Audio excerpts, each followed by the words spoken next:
right, we're going to continue talking about civil rights, specifically the civil rights movement. So the early civil rights movement was aimed at eliminating public discrimination and segregation, and most of this public discrimination was really practiced by the government. And one tactic that was successful in this movement was to use the media in order to get their attention, to try to inform the public and change public opinion. And the leader well, there were several leaders, but the most prominent that we remember and think about is Martin Luther King Jr., who led the fight by advocating civil disobedience. And he staged protests designed to get the attention of the media and the American public. And one of those was in Birmingham in 1963, where thousands of black Americans were met with fire hoses, cattle prods, police dogs. And so you can see here some of this action where civil disobedience is the idea that you're not going to be violent, but here you have what can be only described as a frightening event, being attacked by a dog, being attacked by a fire hose. And during this time, as part of the civil disobedience, Martin Luther King is put in jail. And it's in this time period, while he's in jail, that he writes what has become a famous letter called the Letter from Birmingham Prison. And I will post that to the e-college for you somewhere, so that if you're interested in finding a copy of that, you can read that. It's pretty moving about his description of what's happening in Birmingham in 1963. Well, these images were shown across America, changed the perception of civil rights in terms of its movement, and ended the ability of those in other states to really be ambivalent. I mean, the seeds of the civil rights movement are really in Alabama and Selma and Birmingham, and with the actions of Martin Luther King. And in 1963, the same year, Martin Luther King leads the famous March on Washington, D.C., and gives the I Have a Dream speech. Some of you probably have heard at least sections of this particular speech. It's very moving, and so I want to show it to you in its entirety. It takes about 17 minutes. If you've heard it before or want to fast forward through it, there's a place that you can just, at the bottom, there's going to be, if you haven't figured it out yet, there's a kind of a spectrum line where you can click on to the next slide or to the next part of the lecture. But if you've never listened to the whole speech or want to listen to it again, I'm going to play it. It's very moving. It's very important in terms of American history, and it's also very important in terms of the civil rights movement.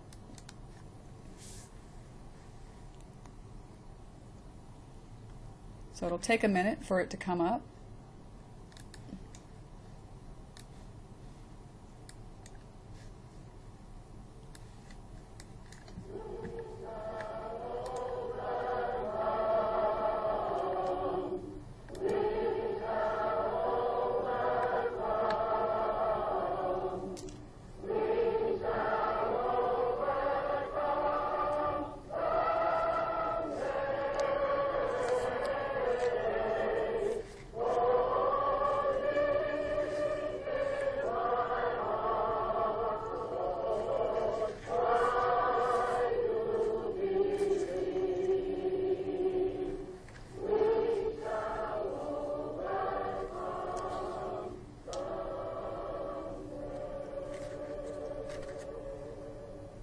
At this time, I have the honor to present to you the moral leader of our nation.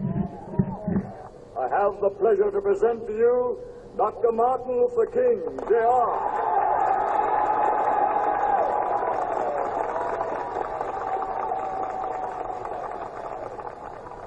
I am happy to join with you today in what will go down in history as the greatest demonstration for freedom in the history of our nation.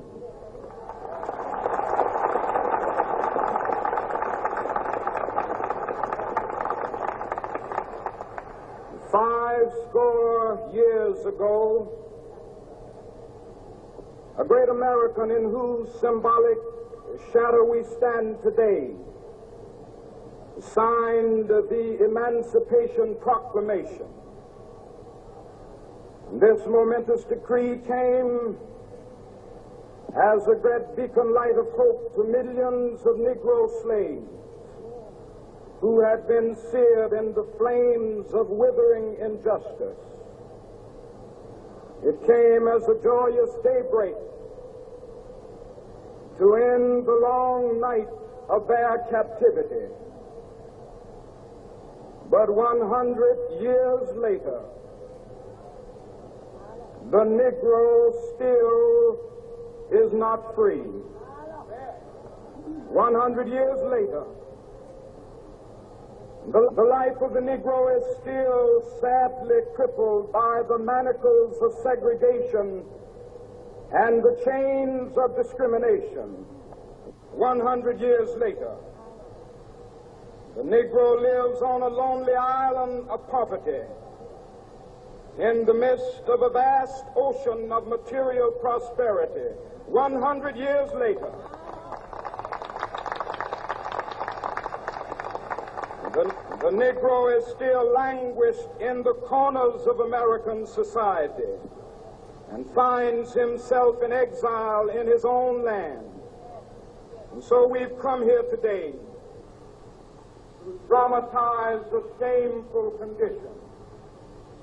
In a sense, we've come to our nation's capital to cash a check. When the architects of our republic wrote the magnificent words of the Constitution and the Declaration of Independence, they were signing a promissory note to which every American was to fall heir. This note was a promise that all men, yes, black men as well as white men, would be guaranteed the unalienable rights of life, liberty, and the pursuit of happiness. It is obvious today that America has defaulted on this promissory note insofar as her citizens of color are concerned. Instead of honoring this sacred obligation, America has given the Negro people a bad check, a check which has come back marked insufficient funds.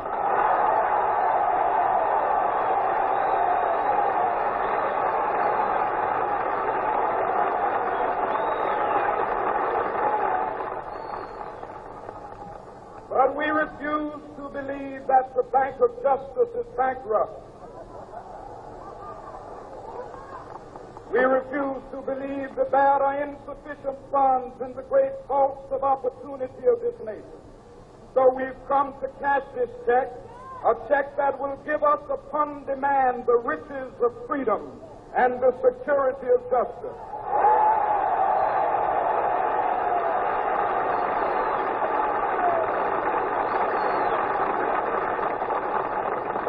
We have also come to this hallowed spot to remind America of the fierce urgency of now. This is no time to engage in the luxury of cooling off or to take the tranquilizing drug of gradualism.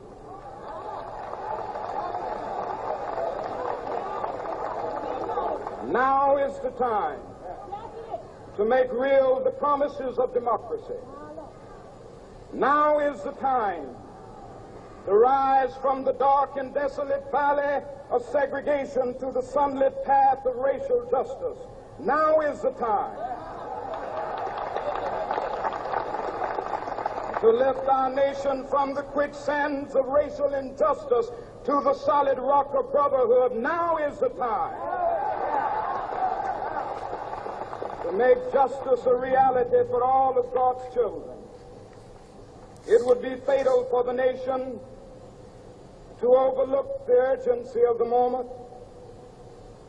This sweltering summer of the Negro's legitimate discontent will not pass until there is an invigorating autumn of freedom and equality. 1963 is not an end, but a beginning. Those who hope that the Negro needed to blow off steam and will now be content will have a rude awakening if the nation returns to business as usual.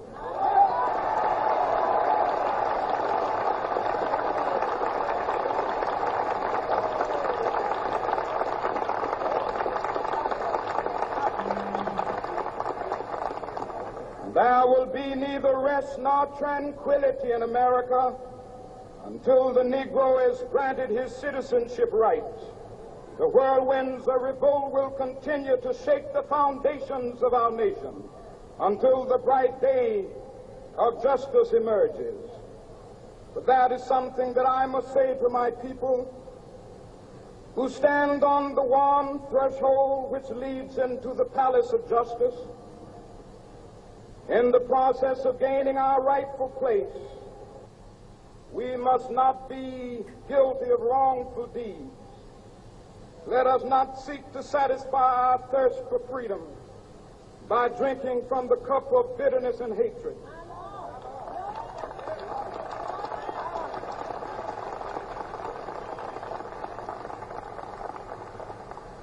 We must forever conduct our struggle on the high plane of dignity and discipline.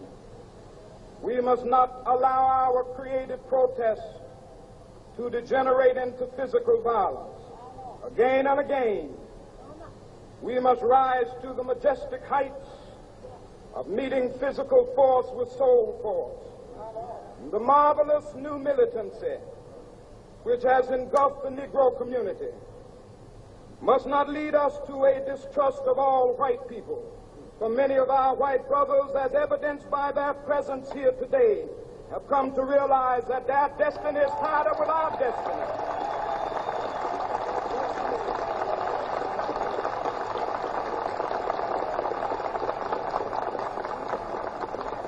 And they have come to realize that their freedom is inextricably bound to our freedom.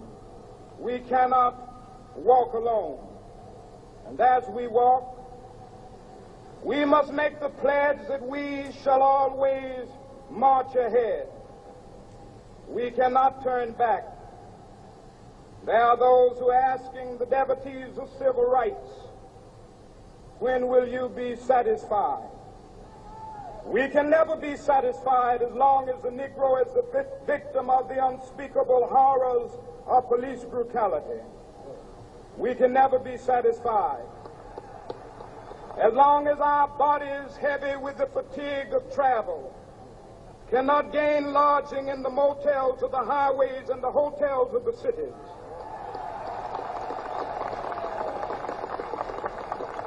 We cannot be satisfied as long as the Negro's basic mobility is from a smaller ghetto to a larger one. We can never be satisfied as long as our children are stripped of their selfhood and robbed of their dignity by signs stating for whites only.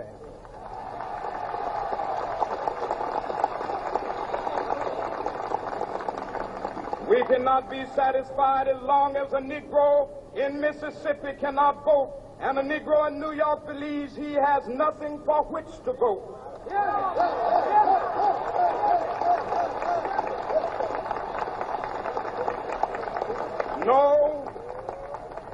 No, we are not satisfied, and we will not be satisfied until justice rolls down like waters and righteousness like a mighty stream.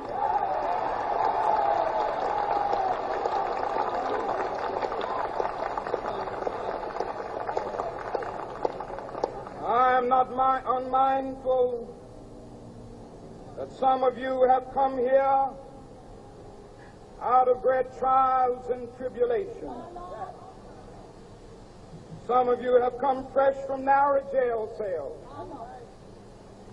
Some of you have come from areas where your quest for freedom left you battered by the storms of persecution and staggered by the winds of police brutality. You have been the veterans of creative suffering. Continue to work with the faith that unearned suffering is redemptive. Go back to Mississippi. Go back to Alabama. Go back to South Carolina. Go back to Georgia.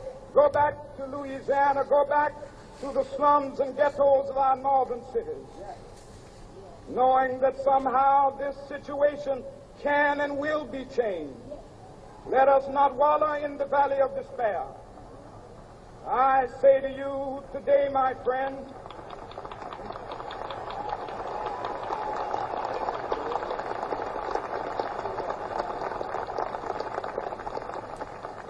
so even though we face the difficulties of today and tomorrow, I still have a dream.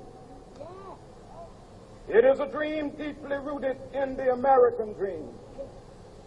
I have a dream that one day this nation will rise up, live out the true meaning of its creed. We hold these truths to be self-evident, that all men are created equal.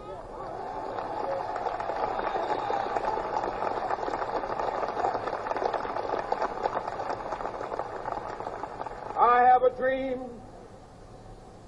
that one day on the red hills of Georgia, the sons of former slaves and the sons of former slave owners will be able to sit down together at the table of brotherhood. I have a dream that one day,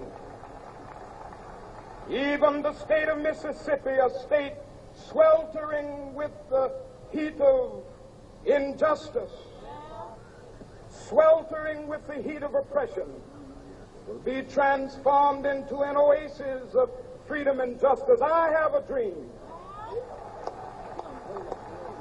that my 4 little children will one day live in a nation where they will not be judged by the color of their skin, but by the content of their character. I have a dream today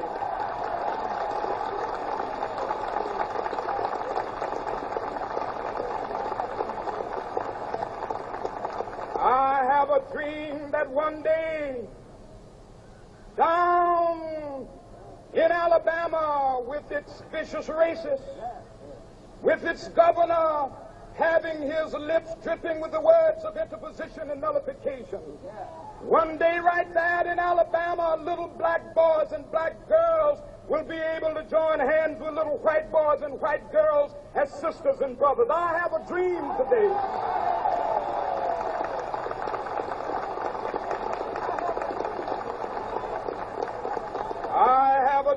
that one day every valley shall be exalted, and every hill and mountain shall be made low, the rough places will be made plain, and the crooked places will be made straight, and the glory of the Lord shall be revealed, and all flesh shall see it together. This is our hope. This is a faith that I go back to the South with. With this faith, we will be able to hew out of the mountain of despair a stone of hope. With this faith, we will be able to transform the jangling discords of our nation into a beautiful symphony of brotherhood. With this faith, we will be able to work together, to pray together, to struggle together, to go to jail together, to stand up for freedom together, knowing that we will be free one day. This will be the day. This will be the day when all of God's children will be able to sing with new meaning, "My country, tears of thee. Sweet land of liberty, of thee I sing. Land where my fathers died, land of the pilgrim's pride. From every mountainside, let freedom ring. And if America is to be a great nation, this must become true. And so let freedom ring. From the prodigious hilltops of New Hampshire, let freedom ring. From the mighty mountains of New York, let freedom ring. From the heightening Alleghanies of Pennsylvania, let freedom ring. From the snow-capped Rockies of Colorado, let freedom ring. From the curvaceous slopes of California. But not only that, let freedom ring from Stone Mountain of Georgia.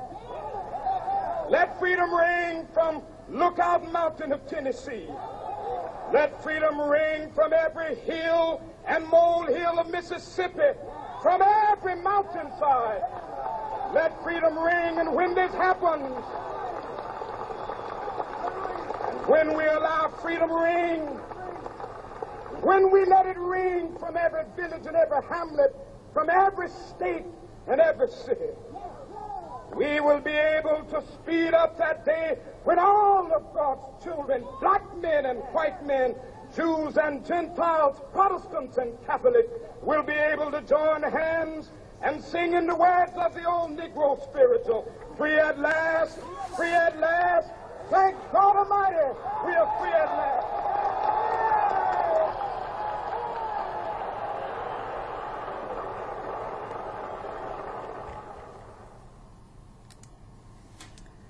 Okay, I've listened to that speech probably every year for the last 20 or 30 years, and it still gives me goosebumps, and that's how you give a speech.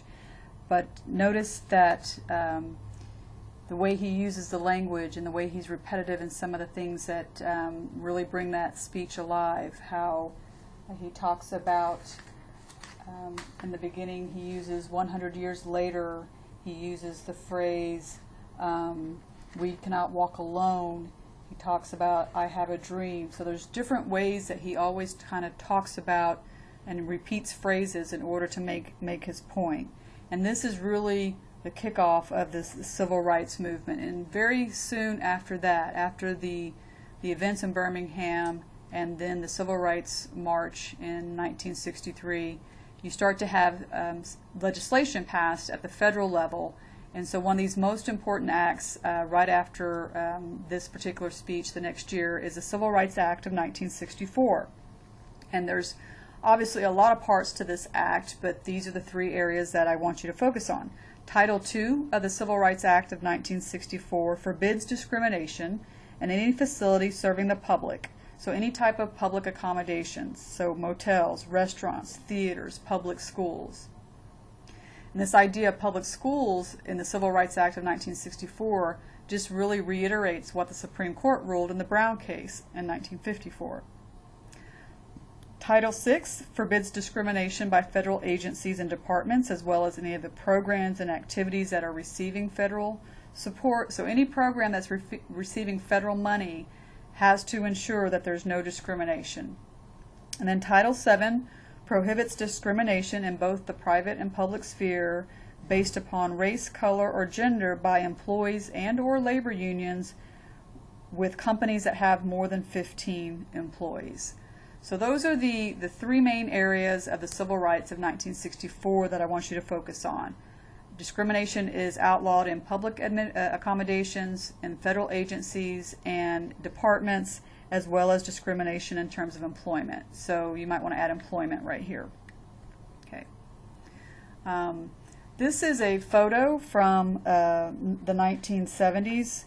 The 1964 Civil Rights Act made desegregation a legal requirement. So it was legal, not just a Supreme Court ruling, but it made it a legal requirement to desegregate, again, in the motels, theaters, schools, businesses. And along came the policy of busing from black neighborhoods to white schools. And this bitterly divided the black and white communities all across the states, but particularly in this particular case in Boston in 1976.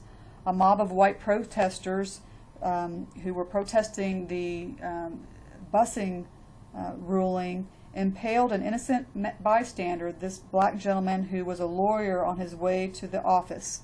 And he died because he was impaled upon this flag. This is 1976. This is the 200th anniversary, the bicentennial of the United States, a little over 7 years ago. And so we'd like to believe a lot has changed since then, but this is during my lifetime to see this type of hatred based upon race. And of course, we still see that today, and it's one of those appalling things that we have to figure out how to deal with in this nation.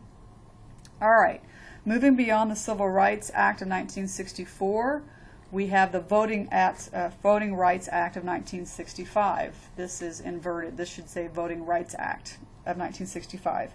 And this prohibits the use of the literacy tests that I talked about before and other practices that are deemed to have some sort of discriminatory purpose.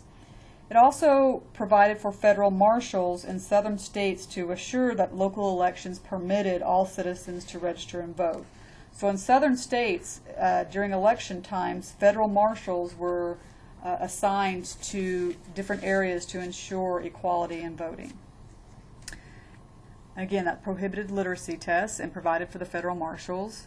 And so here are some of the effects of the Voting Rights Act in terms of registration. This area here is the percentage of registration in southern states before the Voting Rights Act. So you can see how big the percentage is of whites who voted, who were registered to vote. And here are the percentages of blacks who were able to register to vote. So about 19% in Alabama, 27% in Georgia, 31% in Louisiana. You can see this very low figure here in Mississippi. A little bit higher in North Carolina, South Carolina, and Virginia. And so this is the gap between white and blacks in terms of who's registered to vote. In 1971 and 72, after the Voting Rights Act is passed, they did some calculations to see what percentage vote, and you can see that the gap between white and black registration decreased pretty dramatically, particularly in the state of Mississippi. The effect of the Voting Rights Act also obviously increased white voting, but it also dramatically increased the percentage of blacks who registered to vote. So this really decreased the gap in terms of registration. Now, it's one thing to register, it's the other thing to vote. So the federal marshals were part of this Voting Rights Act to ensure that those individuals here who had registered to vote would be allowed to actually physically vote on Election Day. All right, so there you have the Voting Rights Act. A different act in 1968 is the Civil Rights Act. It's known as the Fair Housing Act, and this is when LBJ is president, okay? But only days after the assassination of Martin Luther King Jr., he's assassinated in 1968, Congress passes a law that prohibits discrimination based on race, color, or religion in the sale or rental of housing. And so if you recall, I talked about de jure discrimination in terms of housing. There were laws in place that prevented people based on race from renting or owning houses in certain areas. That is de jure discrimination. The long-term effect of that is de facto discrimination. Another area of the civil rights movement is the 24th Amendment that is passed in 1964 that abolishes the poll tax. You don't have to pay to vote in this country, but poll taxes existed right up through 1964, particularly in the South. In 1975, Congress outlaws literacy tests as a component to voting. And right up through the 2000 election, if you recall, there was a lot of calls for unfair voting in the 2000 election between Bush and Gore. The U.S. Commission on Civil Rights conducted hearings where they had testimony that African American voters were being turned away from polls after they were wrongly purged from the voting rolls. One newspaper reported that black precincts had 3 times the number of rejected ballots as white precincts. And so even through the 2000 election, even through today, there are allegations and testimony about inequality in voting. And of course, if you paid attention to the news over the last several weeks, there has been the Trayvon Martin case, and that's another example of how far we've yet to come in dealing with the civil rights issues. All right, we'll take a break there, and then when we come back, we're going to talk about inequality with other minority groups and talk a little bit about affirmative action.